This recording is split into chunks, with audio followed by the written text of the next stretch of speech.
আমি ফারুক স্যার। দেখো এর ভর্তি পরীক্ষার্থী যারা আছো, পরবর্তী যে বছরে যারা ভর্তি পরীক্ষা দেওয়ার জন্য প্রিপারেশন নিচ্ছ, ইতিমধ্যে তোমরা প্রিপারেশন শুরু করে দিয়েছো। যে বাংলা দ্বিতীয় পত্রের উপরে যে টপিকগুলো থেকে প্রশ্ন থাকবে তার মধ্যে অন্যতম হচ্ছে একটা কি পারিভাষিক শব্দ। পারিভাষিক শব্দ হচ্ছে তোমার অত্যন্ত মজাদার একটা পয়েন্ট, যেখান থেকে নাম্বার তোলা সহজ, এবং এখান থেকে 2 থেকে 3 নাম্বার তোমার কি থাকবে, প্রশ্ন থাকবে প্রতি বছরে। তো দেখো, এই নাম্বার কিন্তু তোমার হাতছাড়া করা যাবে না, যেহেতু তোমার বাংলা আমার মাতৃভাষা, বাংলা থেকে একটা টপিক যদি তোমাকে হাতছাড়া হয়ে যায়, সাবস্ক্রাইব হবে অনেক কঠিন হয়ে যাবে। সো দেখো আজকে এই ক্লাসটা আলোচনা করা যায়। দেখো শুরুতে আমি দিয়েছি, দেখো যে আর ডোনার অর্থ কি, দেখো যে দাদা।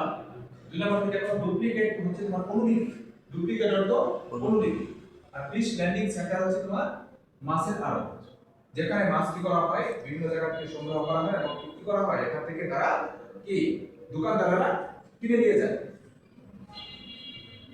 পরে দেখো যে আসলে ভাষার অর্থ কি, দেখো সামরিক। প্রশ্ন 5 দেখো এজেন্ডা অর্থ কি, আলোচ্য সূচি। আলোচ্য সূচি বলতে যেগুলা কি করে আমাদের আলোচ্য বিষয় এবং কি আমরা আলোচনা করব সেটা।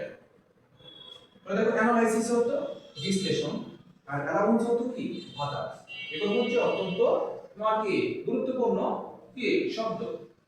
পরে দেখো ফোকাস অর্থ কি, ফোকাস অর্থ হচ্ছে আলোকপাত, ফোকাস অর্থ আলোকপাত। প্রশ্ন 9 দেখো অর্ডিন্যান্স মানে অধ্যাদেশ।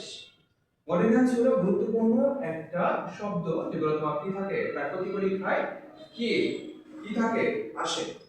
10 নম্বর দেখো পোয়েট্রি, পোয়েট্রি অর্থ কি, কাব্য। তো দেখো বিশেষ করে বাংলা দ্বিতীয় পত্রে যে আজকে পারিভাষিক শব্দের ক্লাসটা নিলাম, এটার উপরে পরবর্তীতে আরো ক্লাস থাকবে, এবং ওই ক্লাসগুলো আরো অত্যন্ত সুন্দর এবং কার্যকরী হবে, গুরুত্বপূর্ণ শব্দগুলো দেওয়া থাকবে যা তোমাকে কি ক্যাডেট হতে সাহায্য করবে। পরবর্তী ক্লাস থাকবে তোমার বাংলা দ্বিতীয় পত্র, এবং তারপরে ক্লাস থাকবে জিকের উপরে। আমার ক্লাসটা যদি ভালো লাগে অবশ্যই তোমার সাবস্ক্রাইব এবং শেয়ার দিবে।